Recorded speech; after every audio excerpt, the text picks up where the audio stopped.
We are live. How's it going? Good in yourself, bro. Welcome back. Good. It's good to be back. If you don't know, I've just been in the UK for the last 10 or about 10 days, eh? Yep. Always good to compare the markets, England and South Africa, and what's going on with my portfolio over there and the portfolio over here. But if you have just joined us, because we will talk about that a little bit later on. If you've just joined us, this is the Coffee Chat with Dan and Andrew, where every Monday we go live at 1 o'clock, just talking about property, talking about what's happening in our personal portfolios, in our students' portfolios, as well as what's going on in the market, and then keeping you all up to date with regards to what events are taking place. So from a SAPN point of view, at the SA Property Investors Network, we are a membership-based business, and we've got a lot of awesome property events coming up this week. So Dan, where do you want to start today? Maybe let us know, how was your trip to the UK? Eh? Cold?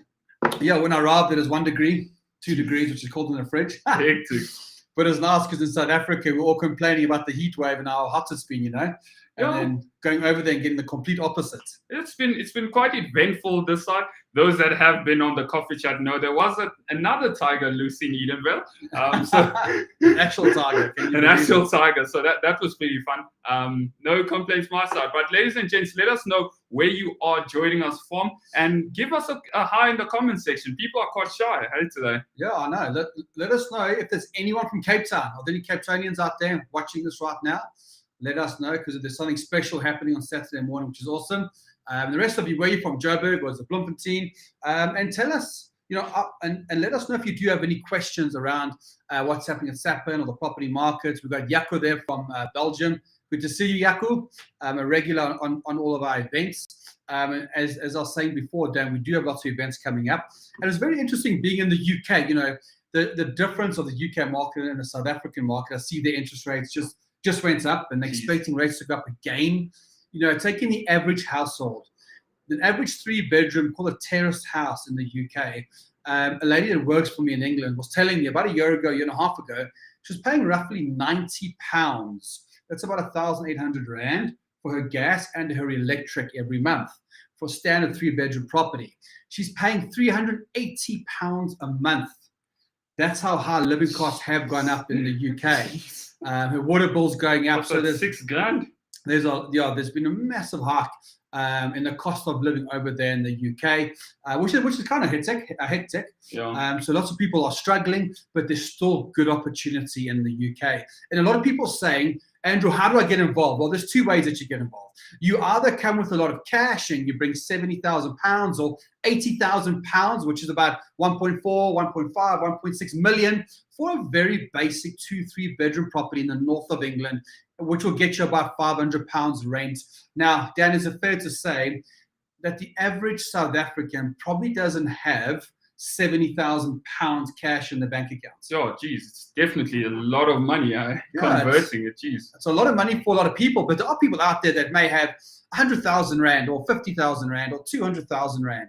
And so there's actually two ways of investing offshore. Let's talk about as average South Africans, how do you diversify your Rand into another currency? Or some people, may actually have some dollars or pounds or whatever the case might be. Yeah. And it's a big question going, how do we diversify? We all love South Africa. We all living here in South Africa. But how do we get our money offshore? And that is why, our keynote speaker is Scott Picken. I've known Scott, I remember, Dan, back on not the 1st of March, I think the 1st of April, 2015. No, Jeez. not 2005. 2005. How long ago is that? Jeez. 18 years? 18 years? Yeah. 18 years. I went to a seminar. It was for £1 you could buy a house, and Scott Picken was there with Hannes Dreyer. And I went to go to the seminar, and that's where Scott completely changed my mindset about property. And I've known Scott for a very long time. A lot of our students and clients at the SA Property Investors Network has been working with Scott and had fantastic results, because Scott has got the ability to help the average South African invest globally. And a lot of people are saying, how does it actually work? I won't tell you how it's going to work. Scott's going to tell you how that works. Now, what we'll do before we bring on Scott Picken, he's going to share how the average South African, like Dan, myself, and everyone else, can actually invest in offshore projects across the country. Before we do that, though, ladies and gents, I can see quite a few people have joined. Bruce Lee, good to see you there. Tumasang, good to see you as well from Muffa King. Unati, how's it, Unati? Good to see you there. I can see people are joining from YouTube and joining from Facebook. A few people saying they'll catch us afterwards. Yes, remember, ladies and gents, this does stream over and over and over again if you couldn't make this live. But Dan, what events are happening this week? Awesome. I'm actually really excited for events this week because this week, Wednesday, on the 8th of February, we're actually having the Investor of the Year first round judging in Johannesburg. So anyone that is around Joburg, and do you want to maybe tell everyone about this event? Huh? So Investor of the Year, it's the 4th year we're running it. It's happening in September this year. Entries are now open, and it doesn't matter, Dan, if you're a beginner investor, if you just own your first investment property. It could be a basic buy-to-let, all the way through to big leagues. If you're doing developments, commercial, it could be that you on your 5th or 6th property. There's an intermediate category for you, as well as SAP and women. There's a SAP and youth category, and the new category is the green category, which is super exciting.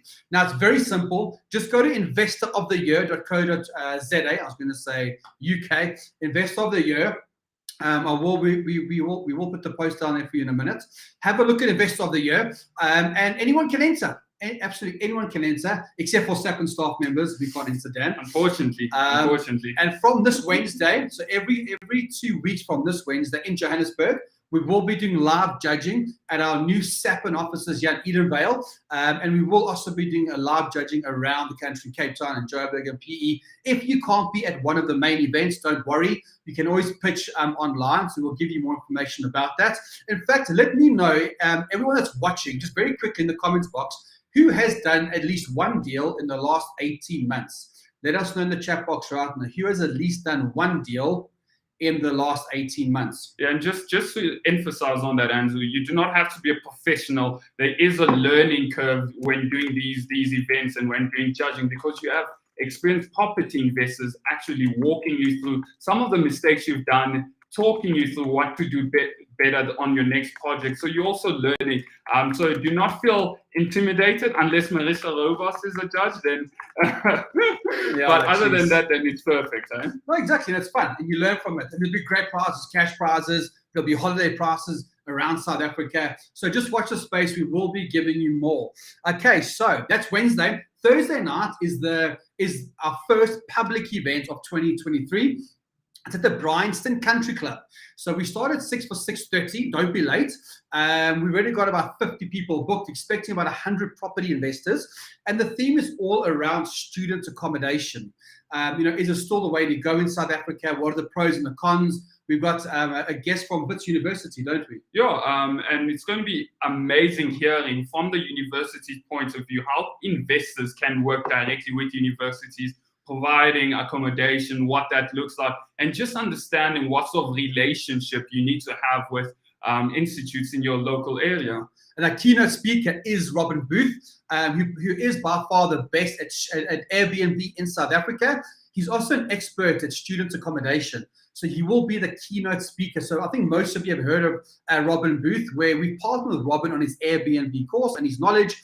So actually 2 things there. He's the keynote speaker, but because he's flown in for the event on Thursday night, he's staying for the whole weekend, and he's doing a mastermind for Airbnb hosts. So if you're a current host of Airbnb, it doesn't matter if you've done his course or not.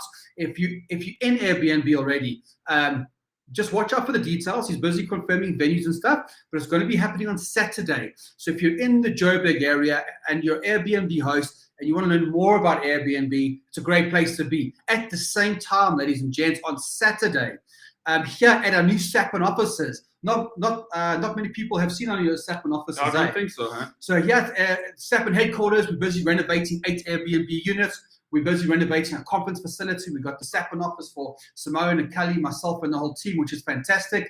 And for the first time in 7 months, we are running a Wealth Builder workshop. Now I can see, where's he? Bruce Lee. So Bruce, do you remember January 2020?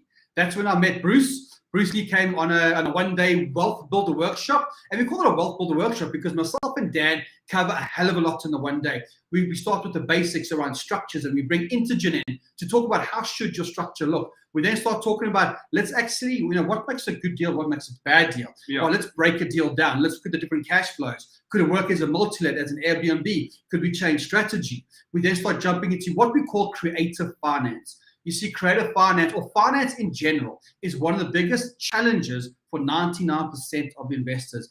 And our job on Saturday is to knock at the ballpark to show you how you can access finance, both creatively through private finance as well as institutions. And then we play a few games and we do some role playing around where do we find these deals? So if you're in the Johannesburg region and you just want to take your property knowledge up one notch, make sure you join us on Saturday and we will put some links up for you. Let me see what else has come in there. There we go. Bruce Lee said, that's right. Super session, great take-home material at that session as well. Absolutely, Bruce. And that's what got you along your journey, which is great.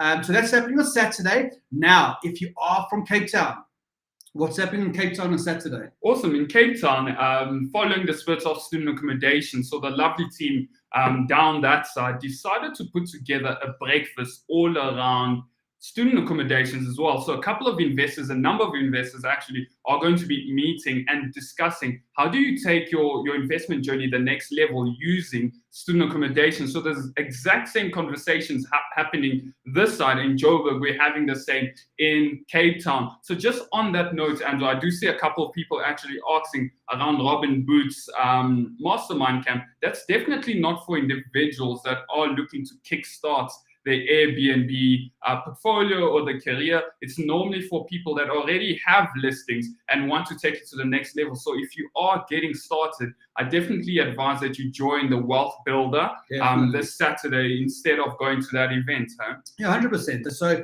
if you're starting out in property and you want to know how to get the engine running, get the property portfolio going, the Wealth Builder is for you. But if you're, like Dan said, already an Airbnb host, and like Dan said, you want to upskill yourself. So you've already got a bit of knowledge and you just want to get to the next level. And you specifically focusing on that strategy. Then the Robin Booth Mastermind is going to be for you on Saturday. So as you can see, ladies and gents, there's a lot happening this week. If you get confused and you're not sure, just go to the Sapin website, click on events, all the information's on there, or email support@sapropertynetwork.com. Now, I'm going to bring up Scott Picken in a few seconds. Now, this guy, Scott, over the last 12 months, ladies and gents, in his wealth creation journey, do you know that he's invested in 10 different asset classes across 4 different continents, in 5 currencies, in 9 different asset classes, with 10 different partners. And so when you look at it, you go, how the hell does this guy do it? You know, where does he find all the time to go out and do it? So ladies and gents, I think we should bring Scott on, Dan? Yeah, definitely, huh? Yeah, let's bring Scott on. And how's it, Scott? How's it, everyone? How you doing? Good, and you, man? That was a bit of an introduction for you, Andrew, there. You just asked a simple question as to who invested in the last 12 months. So I put my hand up and let you know.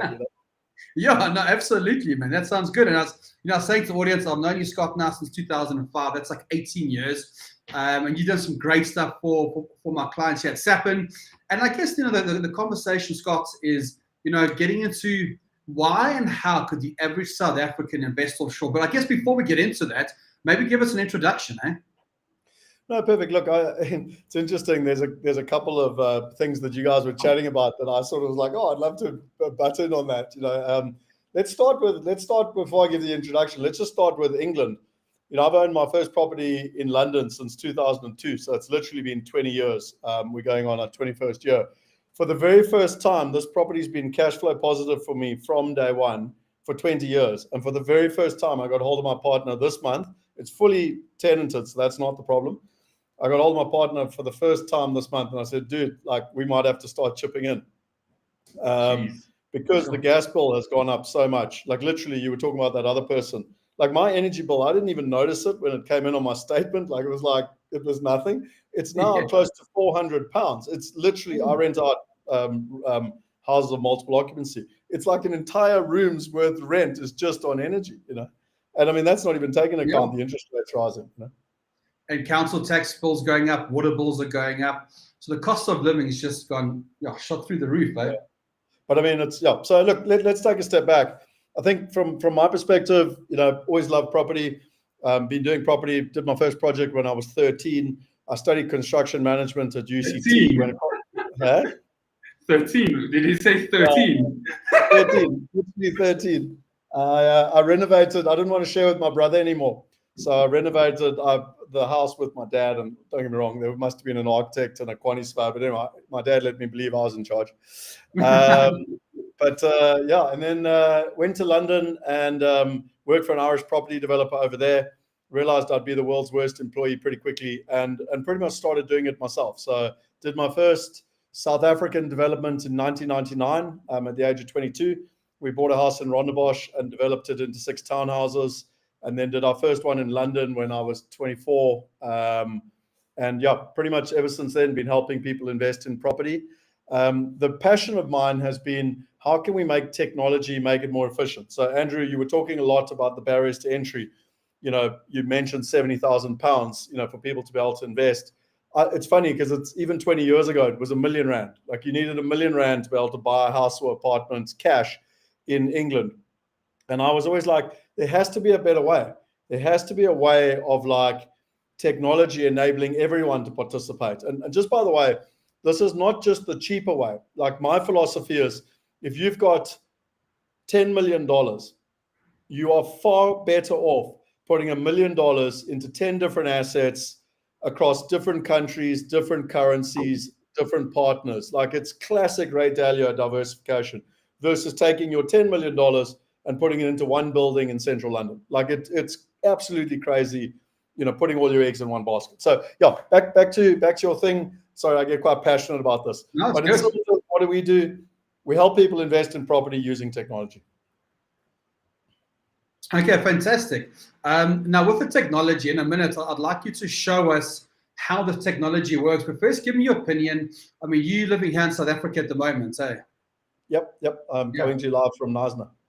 And what's your view on investing in South Africa? Do you, I guess it's different for different folks, but should you still be investing in South Africa as well as offshore? I mean, what's your view of South Africa and investing in property?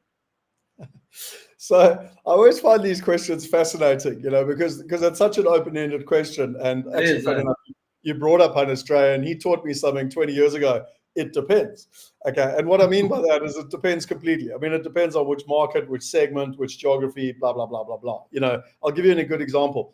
You know, in Joburg at the moment, from what I can tell and what I'm told, I don't own any property in Joburg, but people are trying to get out of that market, particularly in the mid-tier market, kind of 2 million rand, you know, up. They're trying to get out of it. There's a massive oversupply, and therefore prices are going down. You compare that to the Garden Route where I live. You know, I put a property on the market recently. I got 3 cash offers above asking price, and I'm talking expensive property in Knysna. And you know, it's chalk and cheese. You know, so if I was to say to you the South African market is bad based on my Joburg experience, that'd be, you know, the truth. But if I said the market was really hot based on my Knysna experience, that'd also be the truth. So I think you've got to be careful, Andrew, when one talks about a country at large. I don't believe any market is ever good or bad. Like you know, you come to me right now and you could say London market is terrible. You could say the London market is great, and I'd say, well, it depends. It depends on supply and demand. It depends on segmentation. It depends on area. It depends on who the partner is, and ultimately it comes down to the deal. I mean, you can find an incredibly good deal in a very bad market, and it's still a good deal, you know? Yeah. Well, I mean, it's like in Grimsby where I've invested, right? I've got a property that in 15 years went up by £5,000. But about half an hour out of Grimsby in a very nice village, I think I paid like 92,000. It's worth 170,000, exact same amount of time. So it really is exactly what you say. It depends on this. Is it commercial or resi? Is it industrial? You know, what type of asset class? I think maybe the question is more around diversification. Yeah. And if you have the option of earning different currencies, that's probably a good thing. Look, to be honest, like this is not a South African thing. You know, if you know the property market in England lost 20% over Brexit, the property market in America in the 2008-2009 crash, depending on which city you were in, residential lost anywhere from 40 to 70%. Like people battle to compute that. Like imagine you had a house that was worth R1 million, you had a mortgage with a bank for 800,000 rand or whatever, and now suddenly it was worth 300,000 rand. You still owe the bank 500,000 extra rand that your house isn't even worth. You know, and that happened in Las Vegas as an example. So my point being again is that diversification makes sense, not just because you're South African, it makes sense anywhere in the world. Like to have all your eggs in one basket is highly, highly not recommended. And I'll drop a quick link actually, and I'll just put it in the chat box. You guys can decide if you want to drop it for your listeners, but it's actually around diversification.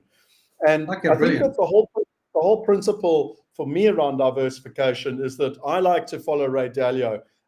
He runs the biggest hedge fund in the world. I love his books called Principles. You can go look him up. He's got a lot of free information on the internet. He's quite a complicated guy, so it takes quite a lot of time to kind of really understand what he's talking about. But in simple terms, he says that for you and me, for us kind of non-people working on Wall Street, okay, diversification is absolutely critical. And in this current market, and there's a great TED talk he did right in the middle of COVID, where there's so much uncertainty around the world. He said, listen, the most simple thing that investors can do is to diversify. They must diversify across countries. They must diversify across currencies. They must diversify across asset classes. And they must diversify across partners. 4 different things. Now, to be honest, I add a 5th one, which is time as well. Because there's some deals where you can get in and get out quickly and make a return, and others are 10 to 20-year deals. So they're the 5 things that ultimately you want to diversify. So back to your question, Andrew. If you're invested in South Africa and you're heavily exposed in South Africa, then it would make a lot of sense to invest overseas. In terms of, different markets.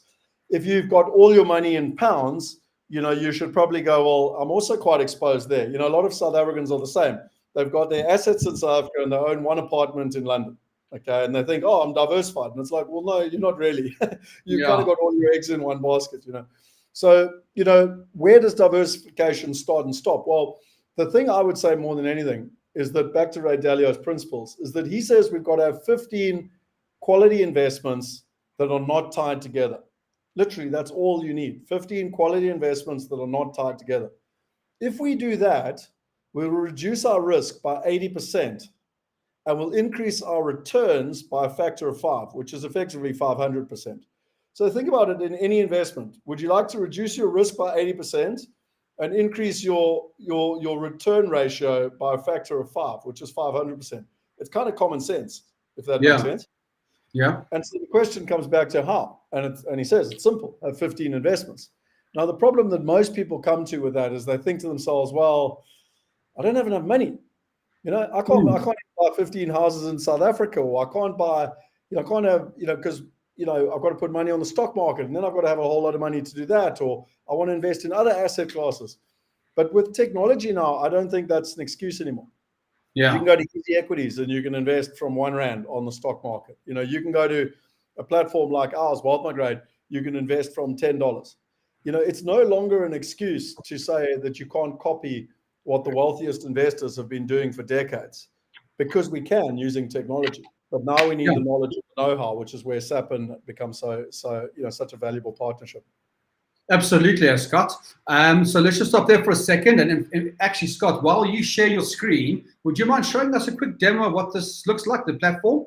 And in the meantime, while you do get that up, ladies and gents, let us know if you have invested offshore, into property, into any funds offshore. Let us know, or let us know as well, would you like to invest offshore? Is it something that you'd like to do to diversify? I'm sure a lot of you are currently doing student accommodations, you're flipping, but so let's here in South Africa, Airbnb, which is fantastic. But if you had the option of investing in an offshore project for X amount of rands, would you be interested? Let us know. And as we go through this presentation, please, if you have any questions for Scott about offshore investing, please ask it in the chat box now. I'm going to bring on Scott's screen. Cool, I can see your screen now, Scott.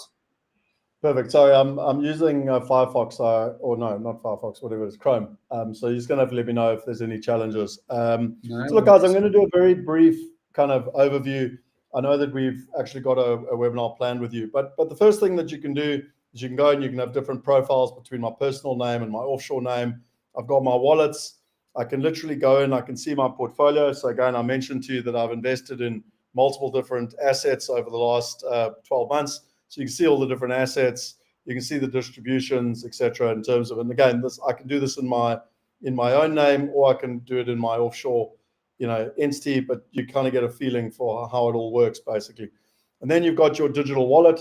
So this is, a lot of South Africans really struggle when they invest offshore to open bank accounts and structures, and it's just really, really difficult. We do everything online. So you literally go online, you set everything up. It's your wallet, it's your bank account.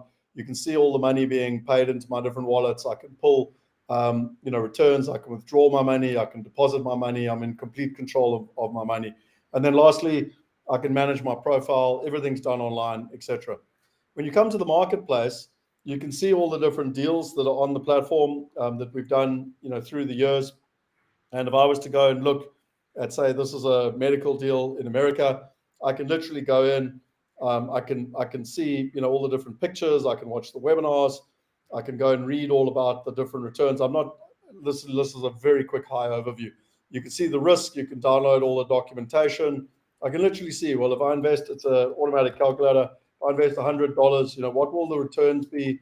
How do the fees work? So complete transparency around fees. And if I put in $100, I'll make $162, over the period of the 5 years. So it's pretty much got all the different information in terms of the process. And then, Andrew, for the investors, what I'll do on the webinars, I'll take them through the process, but they can then actually go online and they can literally invest, through the system, and they can do the whole thing in 30 seconds. Once you set up, okay. So once you set up, you got your KYC, you funded your wallet, you can literally go and invest in different deals within 30 seconds. And what's so exciting to me is that, I said to you already, you can invest in England, America, Europe, Australia. You can invest in different currencies. You can invest in different asset classes. I've invested in structured notes, private equity, commercial property, residential property, just as an example. And finally, the last part is we don't do all the deals ourselves. So we go and get quality institutional caliber partners on the ground. So you're investing alongside them, which is really important, because even if we were to disappear tomorrow morning, those deals still continue to function. And you're invested alongside those. And, beforehand, the three of us, two of you and me, we couldn't go and invest like an institution. We're not Sunlam, we're not Mutual. We weren't even invited to the table. Now we can. We get access to deals that we weren't previously invited to participate in. Absolutely. Daniel, the question. Yeah, I think I had 2 questions. Such an amazing platform you've built, Scott, over the years. Congratulations on that. Just on the first being, how little can people start at when looking to invest in some of these projects, or is there a minimum requirement? Yeah, so look, I'll talk more about this in the webinar. We actually got a onboarding way of doing it. We call it a starter pack, and there's a way where we actually hold your hand down and take you through it. But once you've got going and you're ready, the minimum investment at the moment on the platform is $10. So even with $100, you can start to access 10 different deals, as an example. In terms of that process. So our whole philosophy, Dan, is to try and make it as accessible as possible. Oh, that's awesome, man. I think my follow-up question, can I just say one thing there? Because some people hear $10 and they think, well, I've got $100,000. This isn't for me. I'm not a $10 investor. Our average investment is $35,000 per investment. Does that make sense? So, we've got people investing over $1 million in deals, right through to people investing $10. So don't hear $10 and think, oh, this doesn't suit me. And before you ask the question as well, just to reiterate there, Scott, the 14th of February, right, is the webinar, where it's a lunchtime webinar where Scott and myself will be jumping onto a webinar. About an hour long, hey, Scott? Where you'll, No, I was just agreeing. Yes, an hour long. It's about an hour long where we won't rush it. Scott will take you through everything step by step. So if you are interested in going, I like the sound of this, could you show me more? And can you show us a step-by-step process? That's what Scott's going to be doing on the 14th of February. So again, just go to the Sapin website, click on events, and you'll see the 14th of February. We will be sending emailers out as well. And like Scott said, within 30 seconds, get featured, and you can start investing into projects straight away if that's what you want to do. So we will send details out. I'll also be sharing the 3 secrets. Having done this for 20 plus years now, and having helped investors from, I actually can't even keep, it's like 171 countries was the last time we checked. There's 3 kind of key lessons or secrets, whatever you want to call it, that people do over and over again that is from success. And one of them is this diversification that we've started to talk about today. But I'll actually go in with slides. I'll show you how it actually works. Because my philosophy with success, and where, Andrew, I know you follow this stuff as well, Dan, I'm not sure about you, but I'm sure you probably do as well. But it's like Tony Robbins. It's classic 101. the fastest way to success is copy successful people. Like, we don't have to go and reinvent the wheel. Like, if Ray Dalio's figured this out for the wealthiest people in the world, why don't we just copy him? Like, absolutely, definitely, man. Makes sense.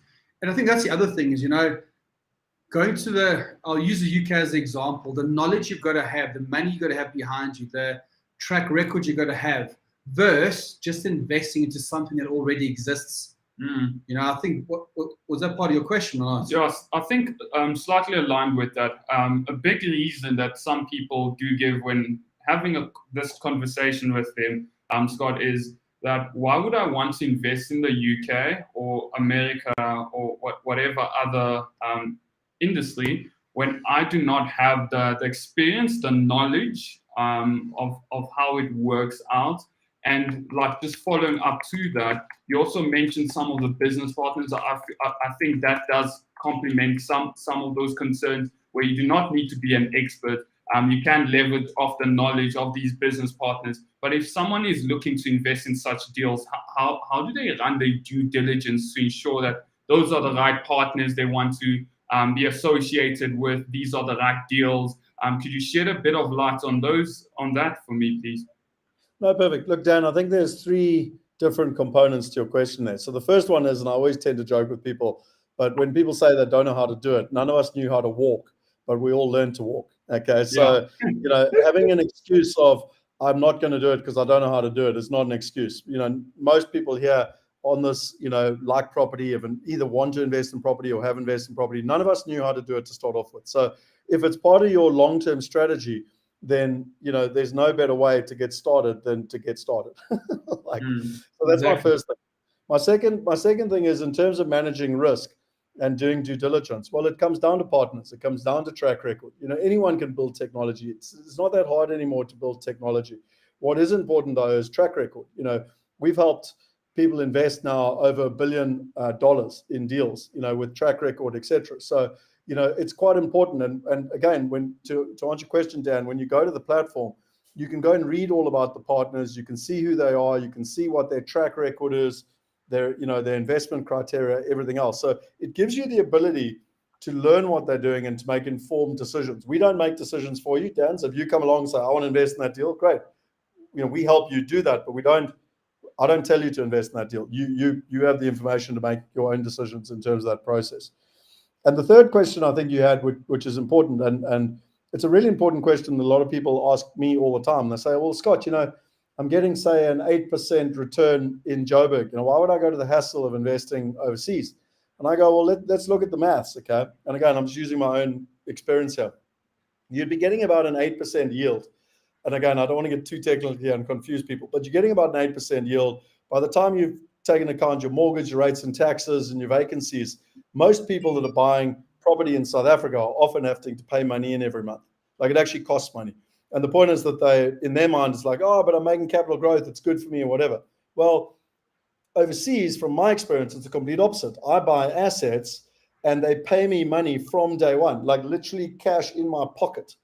Okay. And so when people compare an apple with an apple, they need to make sure that lingo, and because people get confused with all this like lingo, like cash on cash and yield. And I'm not trying to confuse people. I'm literally going as simple as, does it take money out of your pocket or does it put money into your pocket? Okay. And then lastly, when you look at long term, the rand is devalued on average about 6% year on year for 40 years.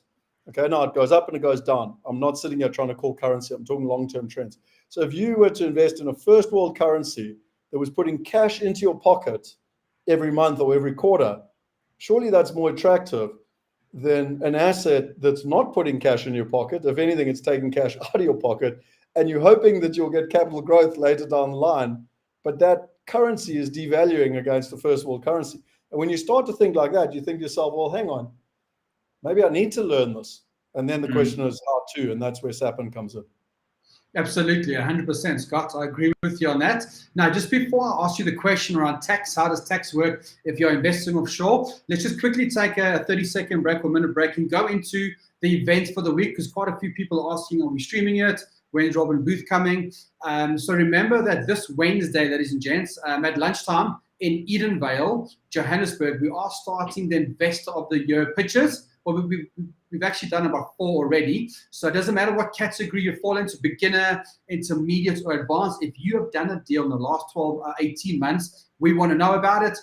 Just email support@sapropertynetwork.com if you do want to enter this week, Wednesday. Or if you want more information, check out the website investoroftheyear.co.za and get some more information from the site. And Thursday night, we've got our first public event happening at the Bryanston Country Club. And remember, if you've never been to a public networking event, it's exactly what it says. It's networking. It's a property networking community of like-minded property investors. And the keynote speaker is a gentleman called Robin Booth. Most of you will know him as the Airbnb expert, but he's also an expert at student accommodation. So the conversation this Thursday night is all around the student accommodation. We've got guys from Wits University coming out.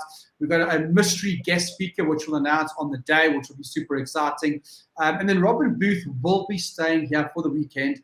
I think he's phoned up for Naz now, or George, from George. And he's going to be doing an Airbnb mastermind for current Airbnb hosts. So if you're already in the market as an Airbnb host, then Saturday morning, afternoon is for you. But if you're starting out in property, or you've got a couple of properties and you're not into Airbnb yet, then the one-day Wealth Builder workshop here in Johannesburg, in Edenvale, at the new Sapon offices, where we're busy renovating Airbnb units, conference facilities, a Sapon office, and we'll also give you a show around with regards to how that all came together.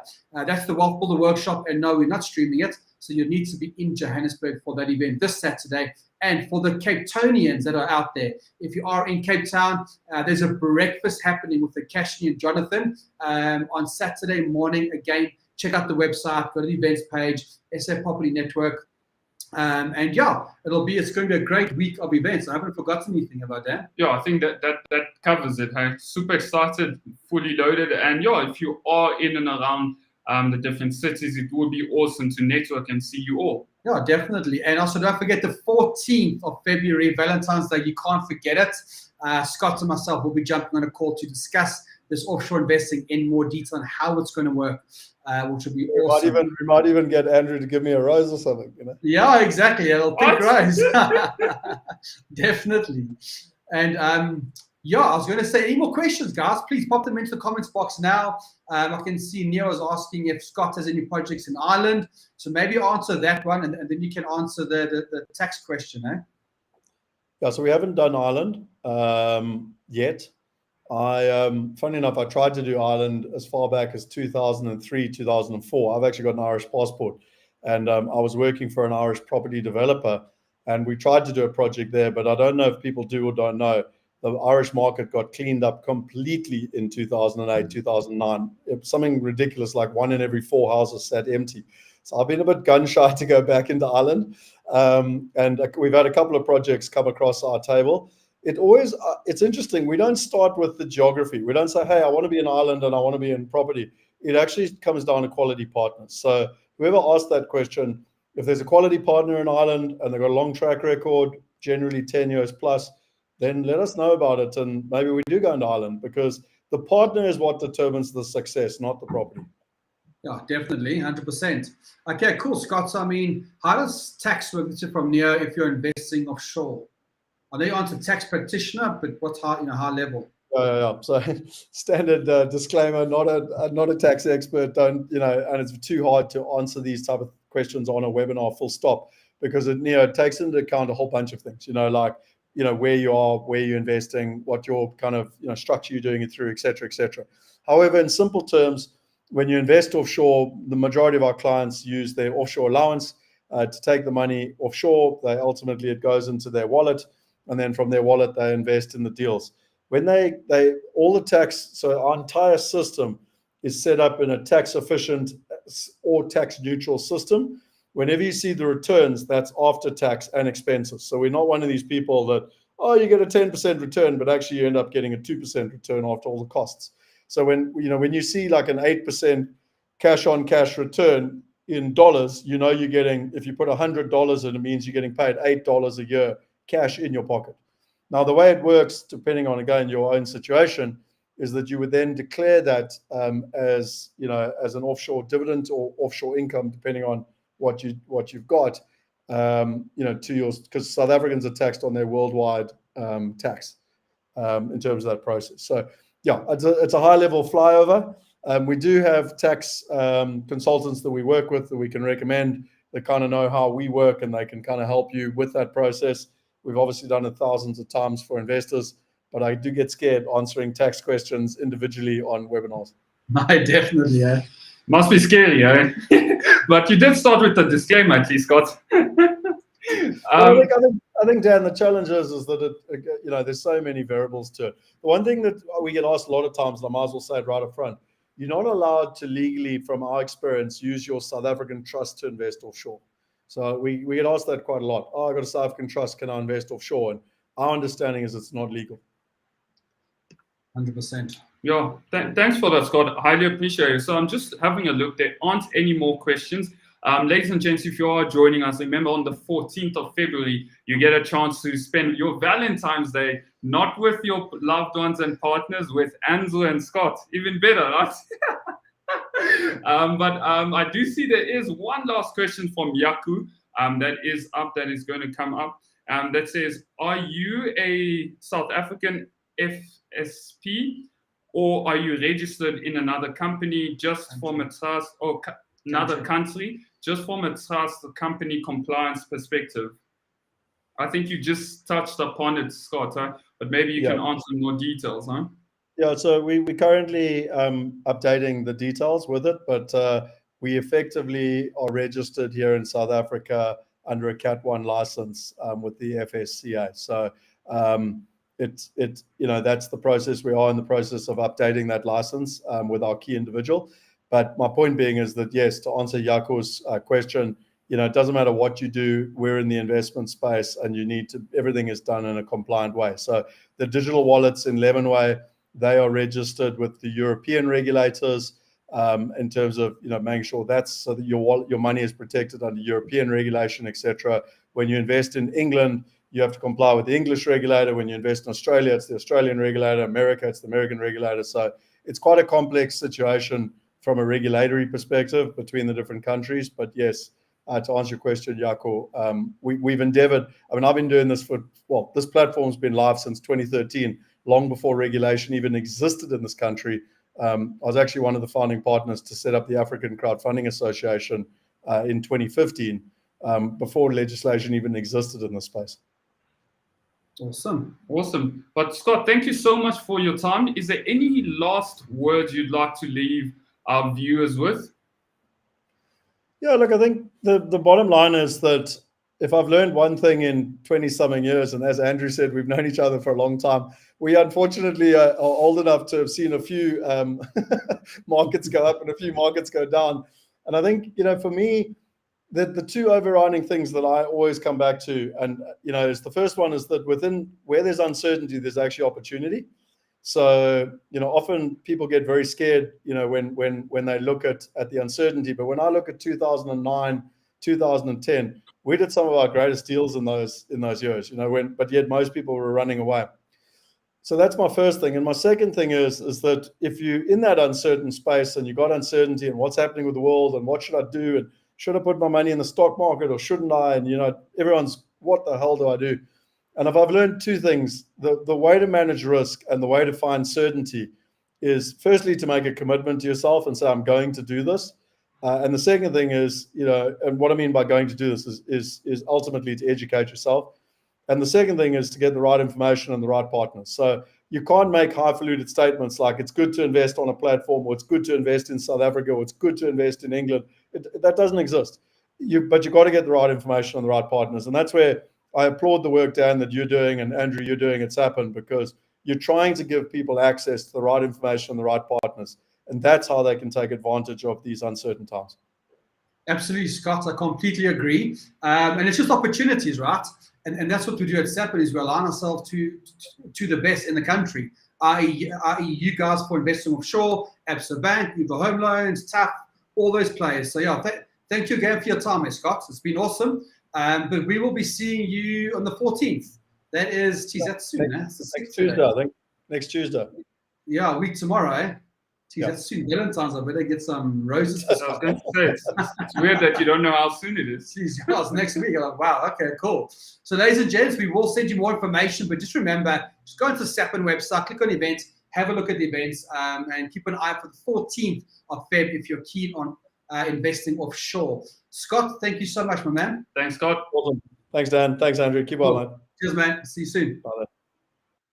And ladies and gents, just remember regarding Investor of the Year, hey, if you haven't done a deal and you know of someone that does, or whether you have done a deal, but you've got a friend or colleague that's done an awesome deal anywhere in the country, commercial, residential, Airbnb, flipping, doesn't matter what it is, just nominate them. Email support@sapropertynetwork.com or just go to the Investor of the Year website.